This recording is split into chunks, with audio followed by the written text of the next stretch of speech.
আতশবাজির খেলা নয়, বিদ্যুতের তারপরেই বিপত্তি, আগুন ফুলকির ঝলকানি। ঘটনাটি মালদার হবিবপুর ব্লকের মধ্যম কেন্দুয়া এলাকায়। শুক্রবার সন্ধ্যা 7টা নাগাদ ঘটনাটি ঘটে। এলাকার গ্রাম পঞ্চায়েতের সদস্যরা জানিয়েছেন, মালদা নালাগোলা রাজ্য সড়কের পাশে মধ্যম কেন্দুয়া এলাকায় গতকাল সন্ধ্যা নাগাদ হঠাৎই বৃষ্টির মধ্যেই দাউ দাউ করে জ্বলতে থাকে ট্রান্সফরমার।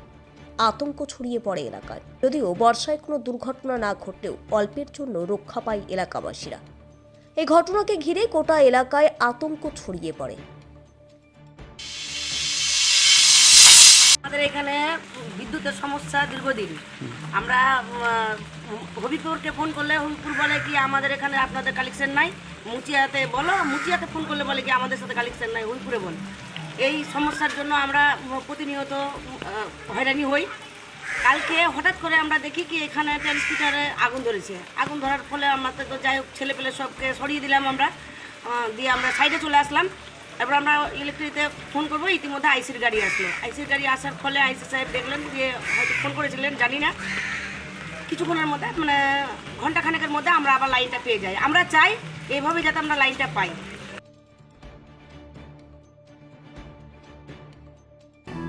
নমস্কার দর্শক বন্ধু, আমি আপনাদেরই বন্ধু সঞ্জয়। দর্শক বন্ধু, আপনি কি কোনো সমস্যায় জর্জরিত হয়েছেন? আপনার সচল ব্যবসা অচল হতে শুরু করেছে? আপনার কি দাম্পত্য জীবনে সুখ শান্তি বিঘ্নিত হচ্ছে? আপনার সন্তানকে নিয়ে আপনি দুশ্চিন্তায় রয়েছেন?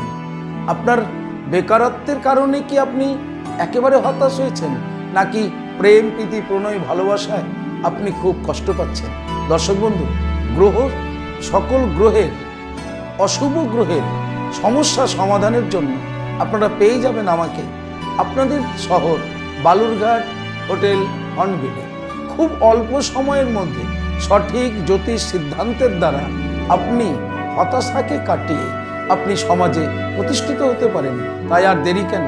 আপনি এই মুহূর্তে স্ক্রিনে যে নাম্বার দেখছেন 9932106280, 9851515456, এই দুটি নম্বরের মধ্যে যে কোনো একটি নম্বরে ফোন করে জেনে নিন কবে কখন আপনারা আমাকে পেয়ে যাবেন আপনাদের বালুরঘাট হোটেল হর্নবিলে। তবে মনে রাখবেন, বুকিং করেই কিন্তু আপনাকে আসতে হবে।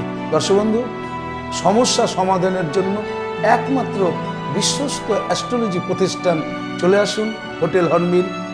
আমি থাকছি আপনাদের সাথে। নমস্কার।